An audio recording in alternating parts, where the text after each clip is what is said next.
I'm the Genius Asian. Welcome to the Genius family. Welcome.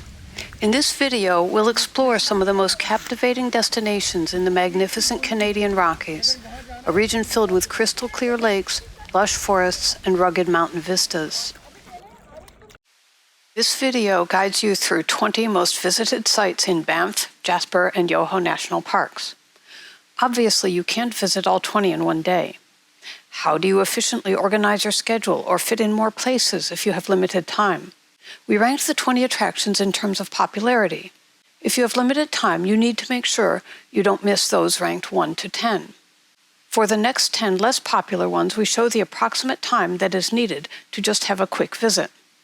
What if you have either a moderate amount or much longer time to spend? In this table, we show 6 places you could spend more time for extra activities. This overall map shows all orange-colored 1 to 10 and white-colored 11 to 20 attractions. Before representing each attraction, we will show the magnified local map for each place. How you organize your trip also depends on where you are going to stay. Banff Town has the largest number of hotels. Jasper Town has fewer than Banff. Lake Louise Village has fewer than Jasper, and Field even fewer.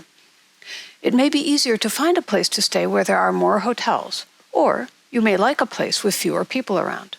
To give you an idea how to organize, for your reference, how our tour package was organized can be seen from our other shorter videos, with 1 video per day for most days. Please check the Day 1, Day 2, Day 3, Day 4 shorter videos URLs linked in this video description.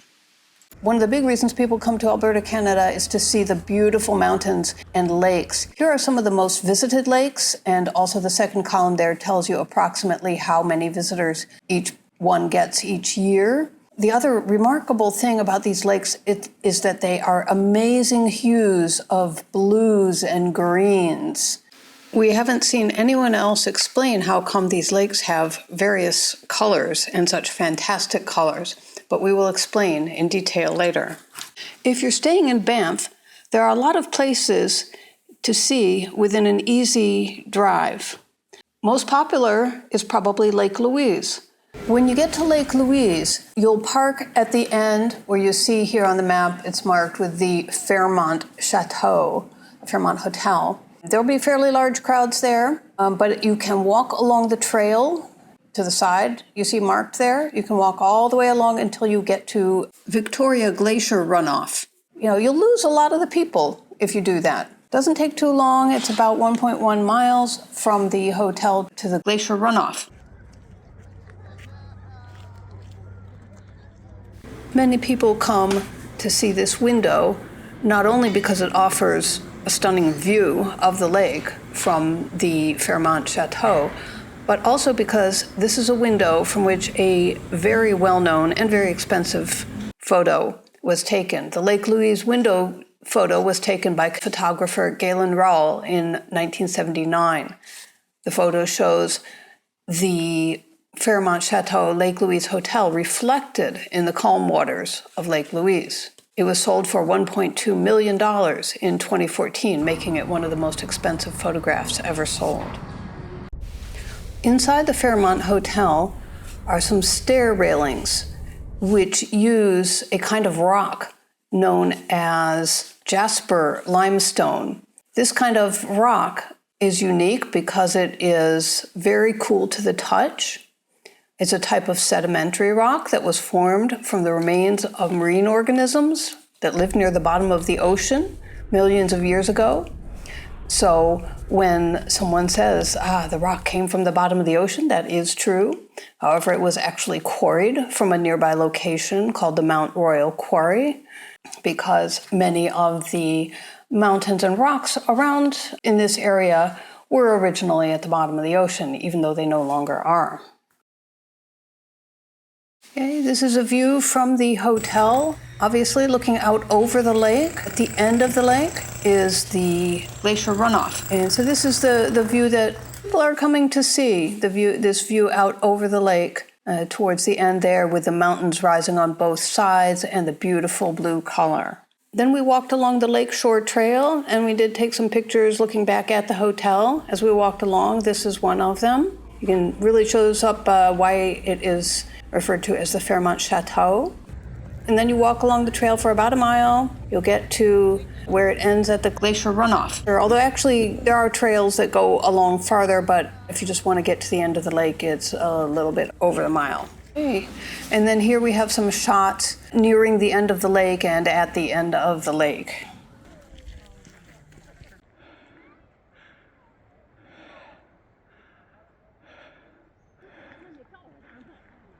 Here's a shot, again, taken from the hotel side, which shows you a little more clearly the glacier runoff at the end there. Another thing you might see if you walk all the way to the end of the lake is people rock climbing. For example, if you look carefully, you can see somebody hanging on the rock face in this picture. Another thing you can do at Lake Louise is rent a canoe. You can rent these by the hour or by the day. Spend your time out paddling along on the waters. If you have more time to spend at Lake Louise, of course, there is a lot more you can do. There are many other places that you can hike to. There's Mirror Lake, various lookouts, other glaciers to see, or glacial areas. Moraine Lake, a glacially fed lake in Banff National Park, 14 kilometers, that's about 8.7 miles from Lake Louise. Access is carefully managed to preserve its pristine beauty. Personal vehicles are restricted, but shuttle services, public transit, and commercial tour buses can take you there. Photographers consider Moraine Lake one of the best views in the world.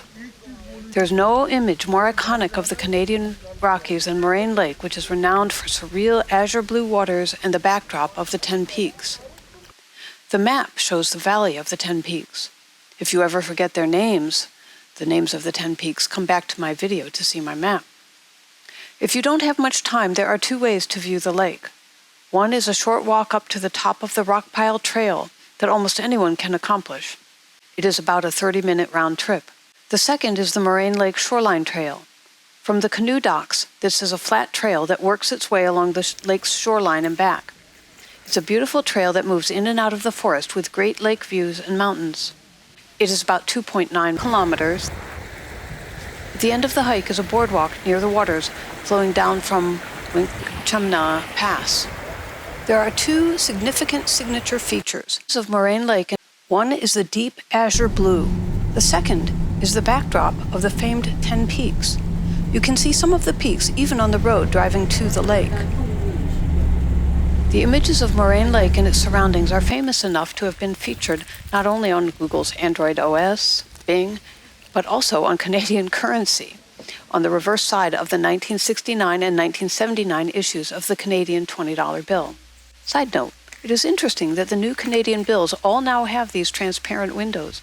You can see through the bill with my finger behind the bills.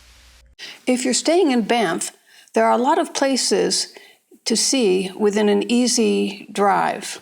One of the most popular is to take the Banff Gondola, which goes up Sulphur Mountain, taking you from the bottom up to a height of about 7,500 feet above sea level. If you don't have your own car to get there, there are also free shuttles running much of the year from Banff Town. The gondola takes 8 minutes to ascend. It's quite steep, and you have some amazing views as you go up and down, as long as you dare to look out. If you feel like hiking up the mountain, which some people do, then you can hike up. You can take the gondola down if you want. It is possible to buy half-price tickets to go down, to ride the gondola down. It is apparently not possible to buy half-price tickets to ride the gondola up and then walk down. The day we were up there, though, we do need to point out, and you can see here, that it was extremely foggy. The fog moved in and out quickly. However, basically, it was pretty much fogged in almost all the time. So we really didn't get to see very much in terms of the amazing views. So you might want to keep in mind that if you are able to predict the weather, or you're keeping an eye on the weather forecast and they are predicting for sure that it's going to be rainy or foggy, you can cancel your tickets, or they are refundable up until about 48 hours in advance. One thing you can do at the top, regardless of the weather, is to walk along the boardwalk, which goes from the gondola terminal at the top to Sulphur Mountain Cosmic Ray Station. So it's pretty easy walking as long as you can go up and down some steps. And again, if the weather were clear, I'm sure the views would be amazing. This is the observation deck that is at the Cosmic Ray Station. Here's a shot of the boardwalk. If you have some extra time before you get on the gondola for the ride back down, the terminal building does have, besides various observation decks, it also has inside an interpretive center, some short informational videos, and a restaurant or two.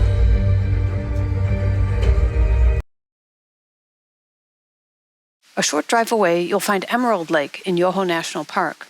It is about 37 kilometers, that's 23 miles from Lake Louise, and is just 30 minutes away. You can easily combine Emerald Lake, Moraine Lake, and Lake Louise in one day. Emerald Lake is smaller and less busy than the other more famous lakes nearby. The distinctive green hue of this lake, hence the lake's name, is the result of the rock particles suspended in glacial meltwater. So why is Moraine Lake blue and Emerald Lake green? Mainly it is the size of the particles that matters. For more scientific explanations about wavelength, light scattering, and colors in detail, please watch my other video link in the description below. Don't miss the charming wooden bridge above the lake, leading to the Cilantro Cafe. It doubles as an observation deck and offering incredible views of the lake, surrounding mountain peaks and meadows. Just remember, the right lane is for pedestrians while the left lane is for vehicles, even if you see some people on the wrong side. There are two main activities at Emerald Lake. You can rent a canoe and explore the lake at your own pace, or take a leisurely walk on the Emerald Lake. This 3.2-mile hike around the lake's shoreline is an easy and picturesque trail. In one section, you see signs marked avalanche. You can see that this section of the trail has no trees, only grass and flowers. This is because an avalanche in the winter wiped out everything in its path. Do be aware that there is often no cell phone reception in this area. Maligne Lake, in the heart of the Canadian Rockies, is the largest natural lake in the region. It's also the second largest glacier-fed lake in the world. Maligne Lake is a beautiful and pristine treasure in Jasper National Park in Alberta, Canada. Located a 44-kilometer drive south from the town of Jasper, this lake is accessible by car and shuttle bus, making it a welcoming destination for nature lovers. Maligne Lake is renowned for its azure waters, encircling snow-capped peaks, 3 visible glaciers, and the spit of land known as Spirit Island. The bewitching blue waters might entice you to take a plunge, but make no mistake, the lake is glacier-fed and remains frigid year-round. On reaching the lake, we boarded a boat cruise to the picturesque Spirit Island, as it's not accessible by road or trail. Only tour boats or private, non-motorized craft can reach the Spirit Island, which is actually not an island most of the year. Only in spring, when the water level is higher from melting snow and heavy rains, is it likely to be disconnected from the mainland. Some of the best-known iconic photographs of the Canadian Rockies are of Spirit Island, surrounded by Maligne Lake, mountains, and the Coronet Glaciers in the background, and it remains one of the most stunning and photographed vistas of the Canadian Rockies. The name Maligne isn't just reserved for the lake. The name is shared with Maligne River, Maligne Mountain, and Maligne Canyon, all derived from the French word for malignant or wicked, a tribute to the awe-inspiring wild beauty of these places. Maligne Lake's waters are both fed and drained by the Maligne River, flowing in near Mount Unwin to the south and exiting towards the north. As you embark on your cruise from the Maligne Lake docks, you may notice a magical transformation in the water's hue. Nearing Spirit Island, the lake casts a vibrant emerald glow, a stark contrast to the mesmerizing blue waters at the journey's start.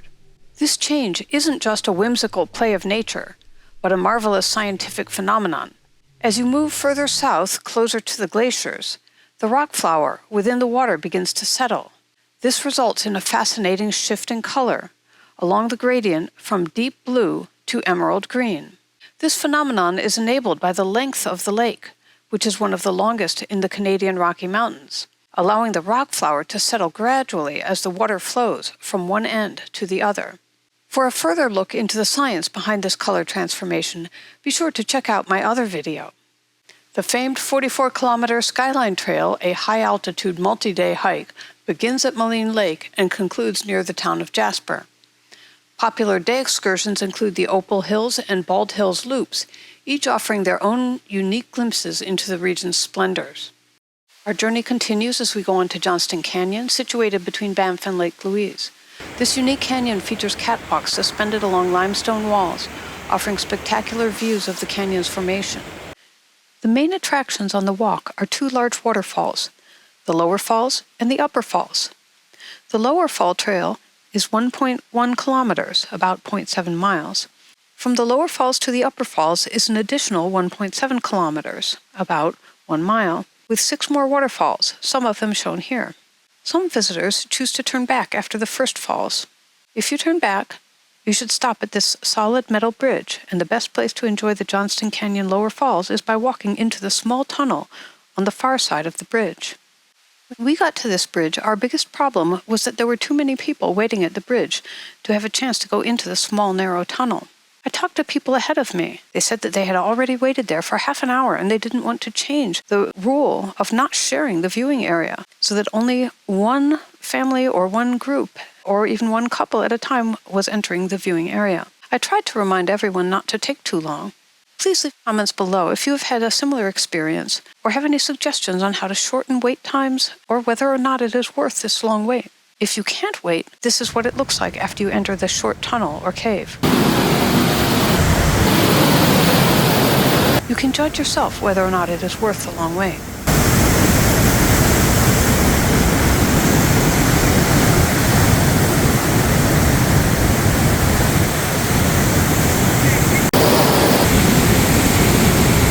There's a small viewing area within this cave, which is extremely close to the water from the Johnston Canyon Lower Falls, that allows you to hear and feel the power of nature up close.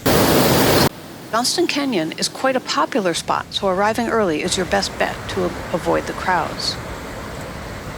The Icefields Parkway is widely considered to be one of the most scenic drives in the world.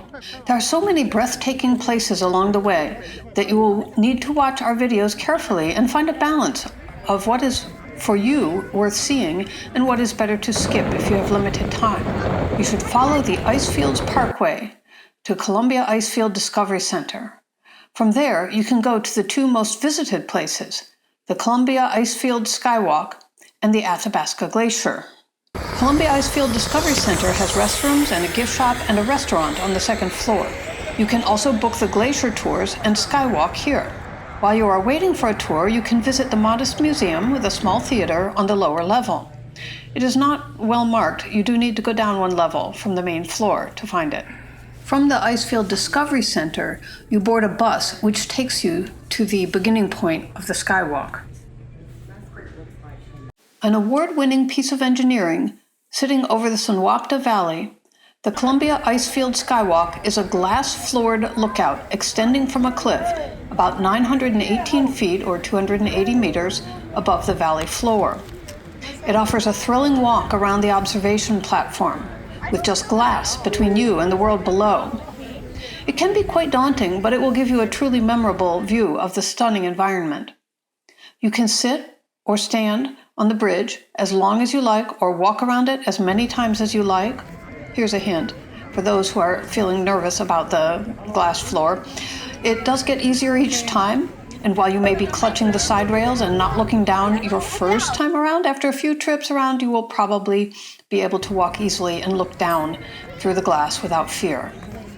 There are interpretive storytelling boards on the path that takes you to the lookout, detailing the history and significance of the environment. At 1 kilometer long, it will take you as long as it would normally take you to walk this distance, with a few moments to stop, of course, and take in the view and the history. After you are finished with the skywalk, you board a bus which will take you back to the Icefield Discovery Center. A journey to the Icefields Parkway would be incomplete without seeing the Athabasca Glacier up close. Thanks to its accessibility, the Athabasca Glacier holds the distinction of being the most visited glacier in North America. It is possible to park your car near the road and then walk a trail that takes you up next to the glacier, but you cannot walk safely on the glacier from that point. If you book a glacier tour through the Icefield Discovery Center, you will first board a bus which takes you to a drop-off point where you will board a specialized coach vehicle called an ice explorer. These ice explorers take visitors to spaces where they can then disembark and safely walk on the glacier.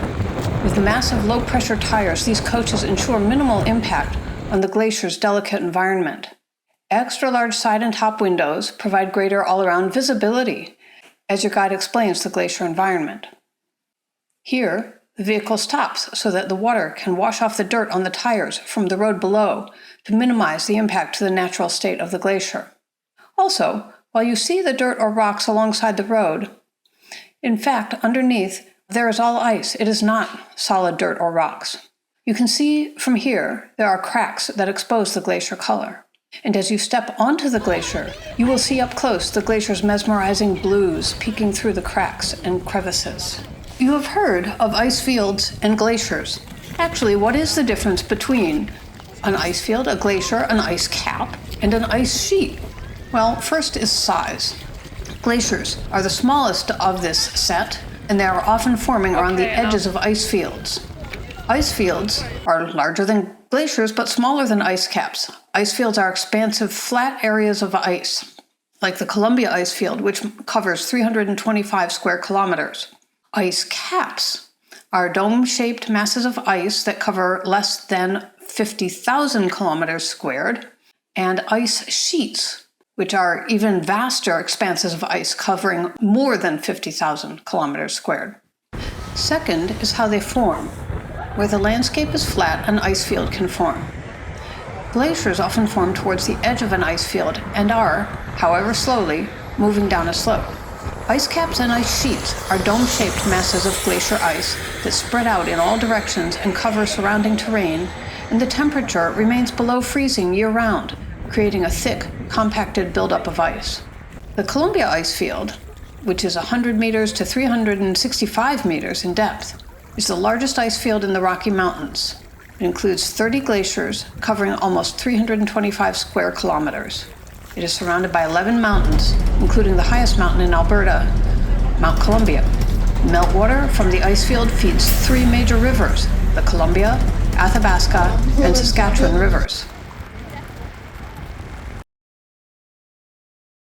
Just a drive away, you'll find Peyto Lake located off the Icefields Parkway, or Highway 93. To capture its beauty, park at the Bow Summit and take a short walk to the Viewpoint. Nestled in the Waputink Range, the lake sits between Caldron Peak, Peyto Peak, and Mount Jimmy Simpson. Renowned as one of the most picturesque lakes in Banff National Park, Peyto Lake is a turquoise gem fed by the melting waters of the Peyto Glacier, a component of the expansive Wapta Ice Field. Located a mere 40 kilometers north of the legendary Lake Louise, it's a sought-after stop on the scenic Icefields Parkway.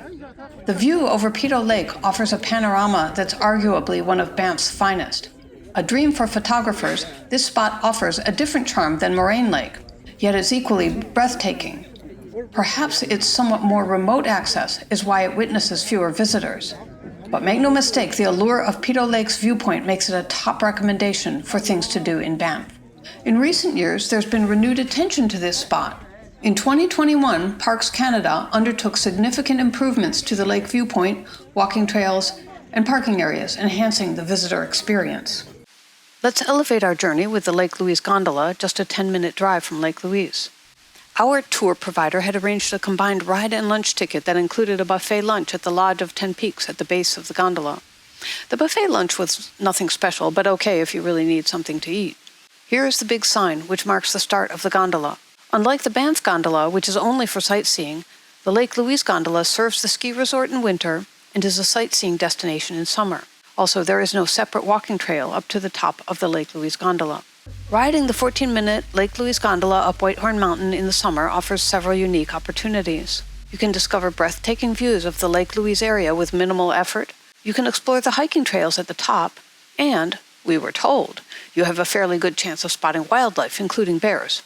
Although we were not lucky on this day. Also, want to say that gondola is not entirely accurate. You do have a choice of riding a 4-passenger open chairlift or the fully enclosed gondola. From the viewing platform at the top, you can witness the area's natural beauty up close. This is what it looks like from the viewing platform. An employee was also there showing a wolverine pelt. Follow signs from the end of the gondola for the Kicking Horse Pass Viewpoint Trail, which is a 1.7 kilometer trail with 175 meters of elevation gain, and the Pika Trail, 2.5 kilometers round trip with 200 meters of elevation gain. Both give even better views, and the latter particularly showcases colorful wildflowers in July and August. We rode up the Lake Louise Gondola and then walked up the Kicking Horse Trail to this viewpoint. In the background there is Lake Louise and a whole lot of mountains that we have, of course, no idea what the names of these peaks are. It's beautiful. We're at 7,495 feet, according to the sign. Maligne Canyon, the deepest canyon in Jasper National Park, is a marvel of limestone carved over millennia by relentless water erosion, plunging over 50 meters deep at some points.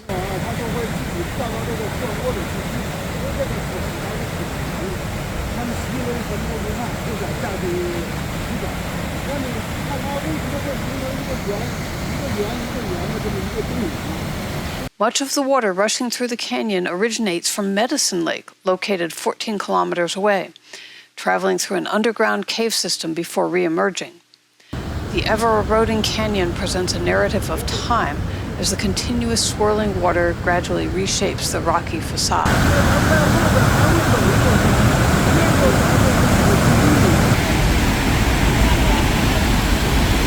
The mighty Athabasca Falls is another jewel of Jasper National Park, located approximately 30 kilometers south of the town of Jasper. While not particularly tall, the falls are nonetheless renowned for their immense power and picturesque beauty as the Athabasca River cascades over hard quartzite into the softer limestone below, carving a fascinating narrow gorge filled with nature's artwork.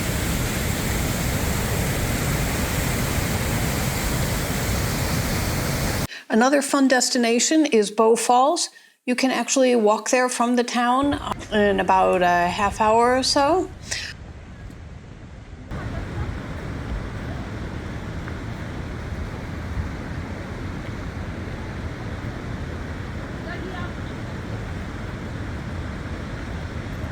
It's a not huge waterfall. It is about 9 meters high, rather wide. You can see it here.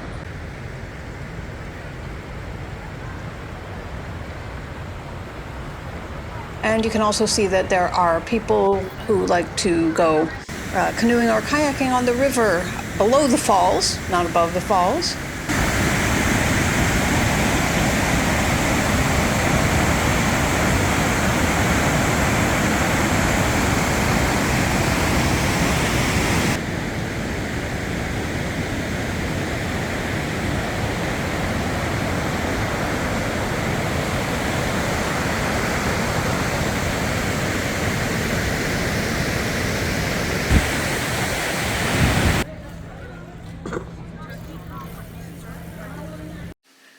We were on our way from Banff to the Columbia Icefield and had several stops along the Icefield Parkway.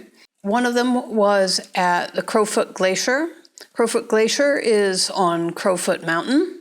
Unfortunately, one of the main things to see there is that what used to resemble a crowfoot now has, due to glacial melt, it has lost one of the sort of fingers to the crowfoot, so that it no longer really quite resembles that crowfoot, but it was a very large and well-known glacier in its time.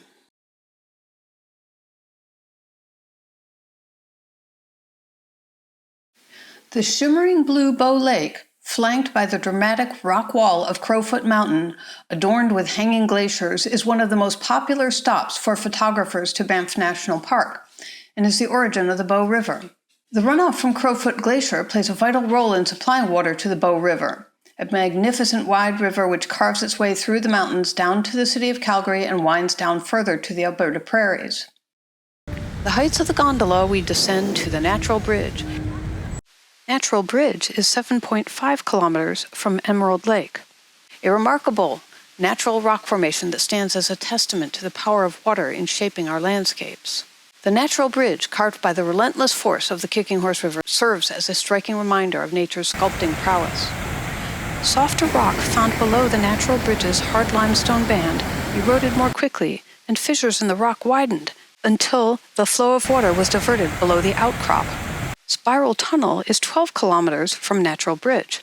The main viewing platform for Canada's ingenious spiral railway tunnels is off the Trans-Canada Highway. This is called the Lower Spiral Tunnel Viewpoint. It would be difficult to understand what you see if you have not watched my video, or if you don't have a guide to explain it to you. There are big signs with diagrams and a miniature model display to explain, but you may still get confused.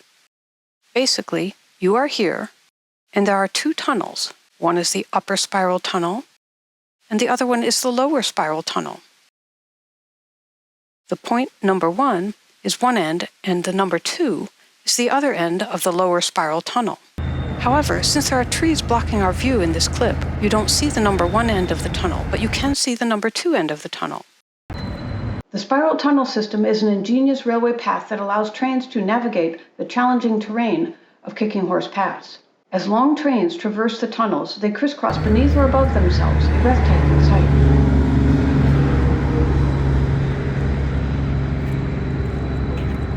We saw some trains on the upper hill, but we couldn't get to see the Upper Spiral Tunnel from this Lower Spiral Tunnel viewpoint. You need to go to another viewpoint to see the upper tunnel.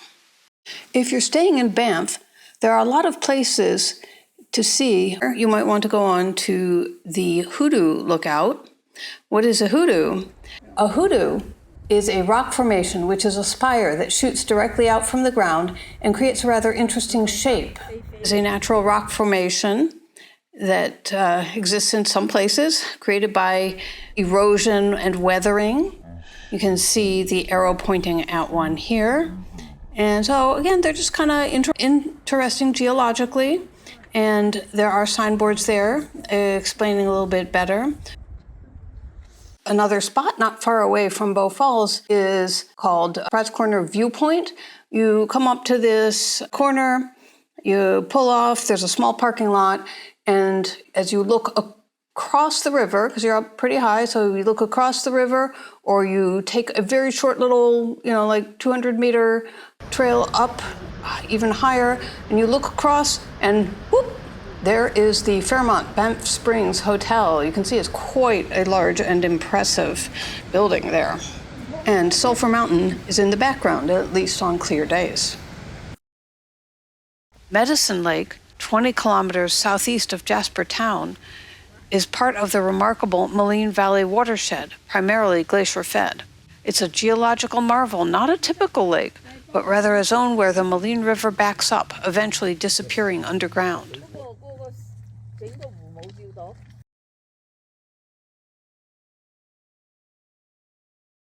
This is a view looking down over the town of Banff. And so, something else you can do, maybe in the evening, is go stroll around the town. It's a fairly typical tourist town with lots of little gift shops, souvenir shops, restaurants, cafes, etc.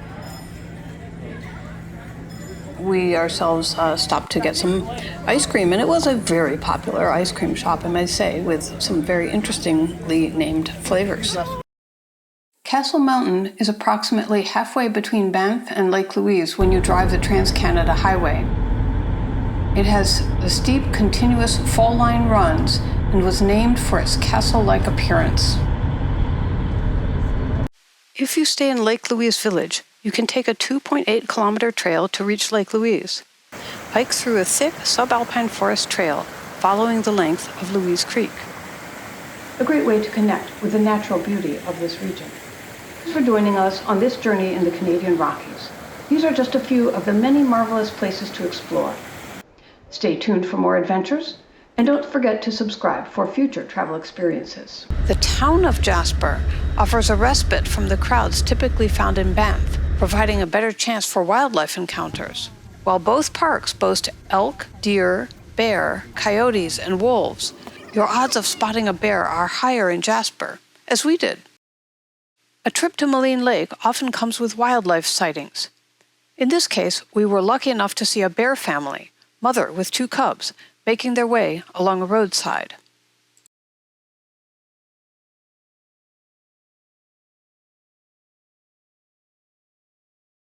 We also witnessed elks and deer roaming by the roadside and a beaver at Medicine Lake.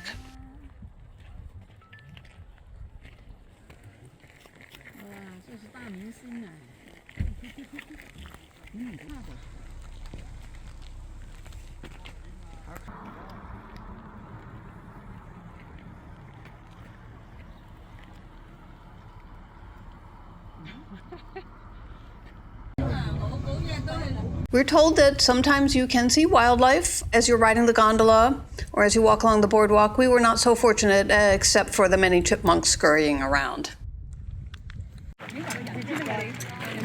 So what is it? Wolverine. Wolverine. You almost never see them.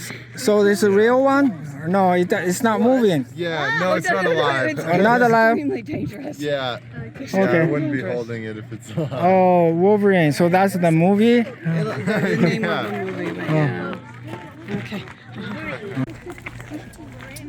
While we were at the Hoodoo Lookout, we ran into a couple of people working for the Park Service who were carrying around these skulls of bighorn sheep and I think mountain goats. Well, this one is big. This is not big. We were allowed to not only touch them, but also to kind of give them a heft, and we discovered just how heavy a bighorn sheep skull was with those horns there. On the sides of the road licking salt and Oh, so those are the different kind of. different, I thought one is male, one is female. That's why we bring them.